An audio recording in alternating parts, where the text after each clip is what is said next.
Good morning. I'm going to just wait a few minutes and see who decides to join us this morning. If you have want to go get a cup of coffee, a cup of tea, it's nice to have that with you. If you've got a journal or something that you could have so that anything Spirit might say to you, you could jot down. Um, those are nice things to have. It's also nice to light a candle and just find a comfortable place to sit in your home and or wherever you're at, and just be for a moment.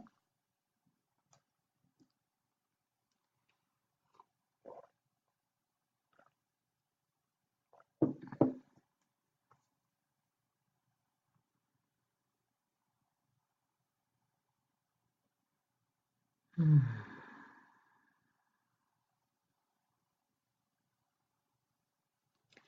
So we're going to go ahead and get started. So I just invite you to close your eyes, and we're just going to take a few deep breaths to center ourselves and arrive in this moment. So close your eyes and just breathe in deeply and let it out. Breathe in again and let it out.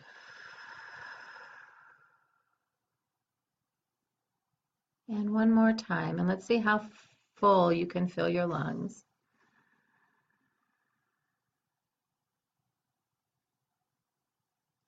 And then let it out.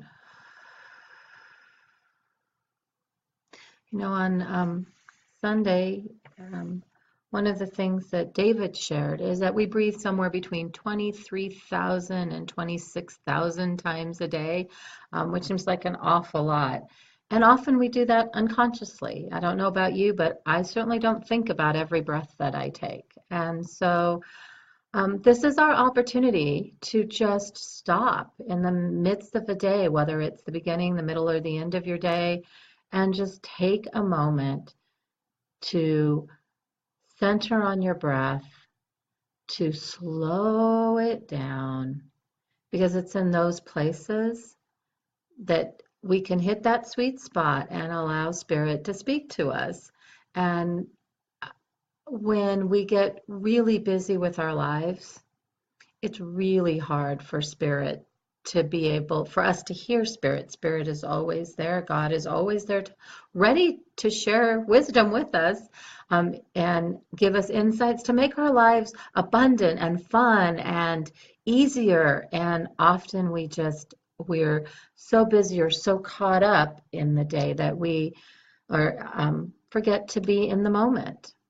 It's very easy to let the past invade this moment, or to let what's going to happen in the future invade this moment. So we're just going to take a few moments to just really, we did this on the retreat this weekend with the teens. We did a lot of centering prayer and contemplative prayer as the means of just really finding our center and really opening ourselves up and slowing down to hear God. So I invite you, we're going to just do this for a couple of minutes together of just, there's many ways to do this. You can focus on a word, like love or God or Spirit.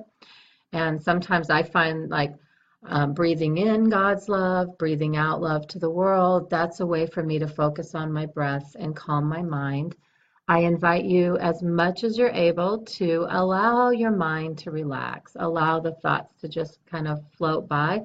They're going to come and they're going to go. Monkey mind is one of those things that it just happens. You know, I have tons of thoughts that come, and everyone is an opportunity to just come back to God and to come back to the breath.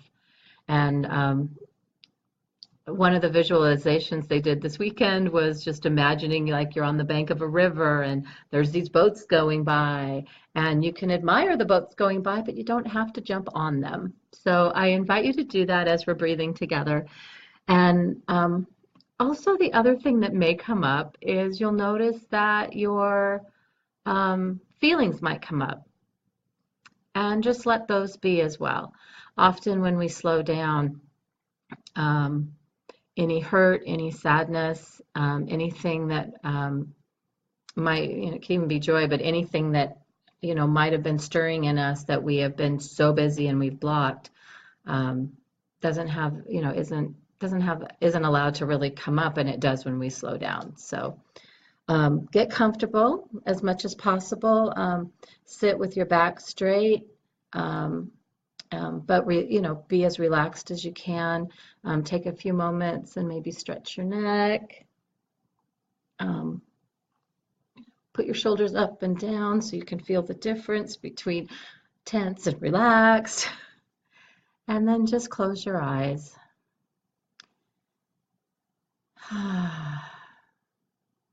And whether you want to just focus on the in-breath and out-breath, or whether you want to like choose a word that you're focusing on, do what works for you.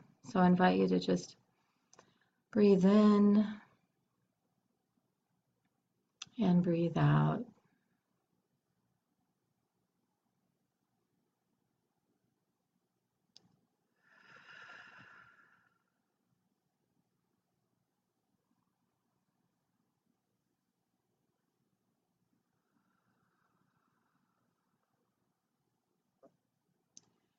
As you're doing this, just consciously bring your attention to your feet, and just allow your feet, as you're breathing in and breathing out, on the exhale, just allow any tension that might be in your feet to just dissolve, to breathe out. And then work your way, focus on your calves, then your knees,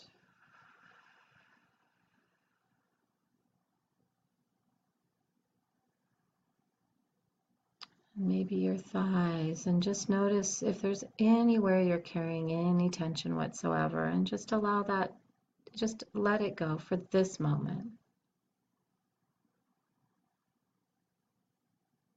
Notice if it's hard to take a deep breath. And so pay attention to your torso and your heart center if it's hard to actually allow yourself to take a big breath and let it out. Even first thing in the morning, are you holding tension in your shoulders?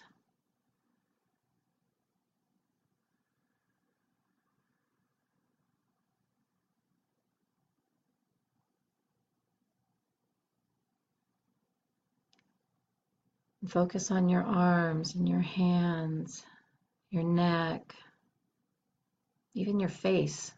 Sometimes we hold a lot of tension in our face.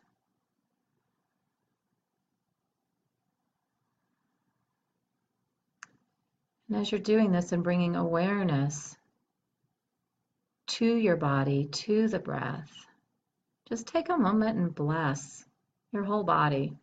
It's here this morning. It gets you through the day. There's a lot that your body does you don't have to think about. So I just invite you to notice. Be grateful.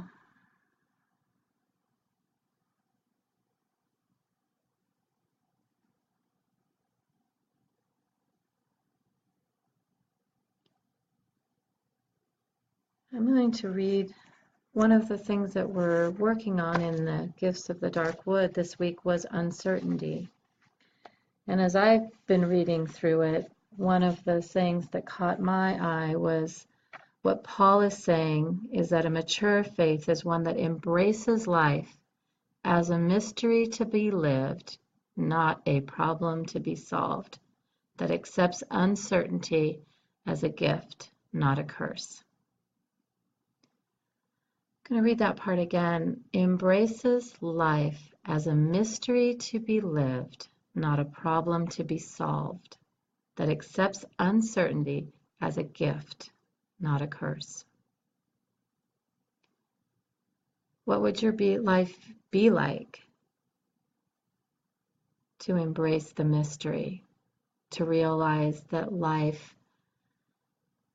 is a gift. Uncertainty is a gift. The not knowing is a gift. Would that change how you look at life and how you see things? How does trust enter into that as the answer to uncertainty? How does that fit for you? How does that, when you sit with it, what does Spirit say to you about that? How does that relate to your life? The other quote, the other place that really caught me was when they were talking about worry, that do not worry about anything until it presents itself to be worried about. And I learned a long time ago that love and worry are two different things. So when I spent a lot of time worrying about my kids, in that particular moment, I would be better off to show them to really just focus on love and how much I love them. Because often there wasn't anything to worry about because nothing had happened. And so I just invite you, like, what's it like to be in this present moment? To let go of worry, to look at uncertainty as a gift. Does Spirit have anything in particular that it's trying to whisper to you? David talked about the banquet table on Sunday. And our internal banquet table, we look at who's sitting at your table. Often I've given what I've termed my victimizer and terrorizers, those voices in my head that like to annihilate my esteem, to have front seat, to sit like really close. And God and Spirit are not, the Holy Spirit and God's voice is farther down the table.